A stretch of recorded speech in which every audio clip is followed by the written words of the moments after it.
సాధారణంగా బ్యాంకు ఖాతాల్లో కనీసం బ్యాలెన్స్ లేకపోతే వారికి ఆయా బ్యాంకులు పెనాల్టీ ఛార్జీలు విధిస్తాయి. ఈ పెనాల్టీ విషయం ఒక్కో నగరంలో ఒక్కో విధంగా అమలు పరుస్తారు. గతంలో కూడా ఇలా జీరో బ్యాలెన్స్ మెయింటైన్ చేసే వారి ఖాతాలు ఇన్యాక్టివ్లో ఉన్న వారి ఖాతాల గురించి ఆర్బీఐ కొన్ని నియమాలను ఆదేశించింది.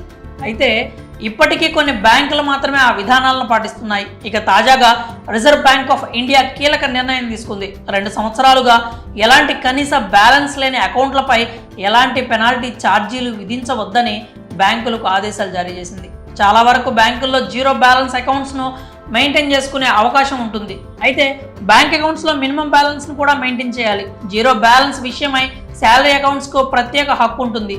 హెచ్డిఎఫ్సి, యాక్సిస్ బ్యాంకుల్లో కనీస నిల్వ 1000 రూపాయల నుంచి 10,000 వరకు ఉంటుంది. అయితే కొన్ని ఖాతాల్లో కనీస అమౌంట్ కూడా ఉండదు. మరికొందరు వారి అకౌంట్స్ను సంవత్సరాల తరబడి ఉపయోగించకుండా అలా వదిలేస్తూ ఉంటారు. కొన్నిసార్లు అకౌంట్ క్రియేట్ చేసిన సంగతి కూడా మర్చిపోతూ ఉంటారు. అప్పుడు ఇలా ఎక్కువ కాలం ఉపయోగించని అకౌంట్స్కు ఫైన్ వేస్తూ ఉంటారు బ్యాంక్ అధికారులు. దీనివల్ల వినియోగదారులు నష్టపోవాల్సి వస్తుంది. కాబట్టి ఈ పరిణామాలను దృష్టిలో ఉంచుకొని మినిమం బ్యాలెన్స్ మెయింటైన్ చేయలేకపోయినా కూడా ఎటువంటి పెనాల్టీ ఛార్జీలు విధించవద్దని చెప్పి ఆర్బీఐ కీలక ఆదేశాలను జారీ చేసింది. కాగా క్లెయిమ్ చేయని బ్యాంక్ డిపాజిట్లను తగ్గించే ప్రయత్నంలో రిజర్వ్ బ్యాంక్ తీసుకున్న వివిధ నిర్ణయాల్లో ఇప్పుడు తీసుకున్న నిర్ణయం ఒకటి.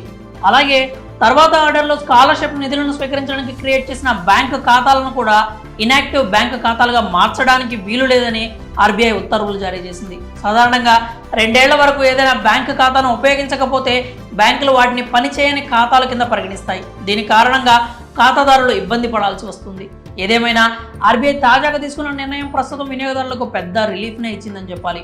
ఇకపై ఎలాంటి ఇబ్బందులు తలెత్తకుండా ఉంటాయని వినియోగదారులు భావిస్తున్నారు. మరి పనిచేయని ఖాతాలకు కూడా కనీస ఛార్జీలను విధించకూడదని ఆర్బీఐ తీసుకున్న నిర్ణయంపై మీ అభిప్రాయాలు ఏంటో కామెంట్స్ రూపంలో తెలియజేయండి.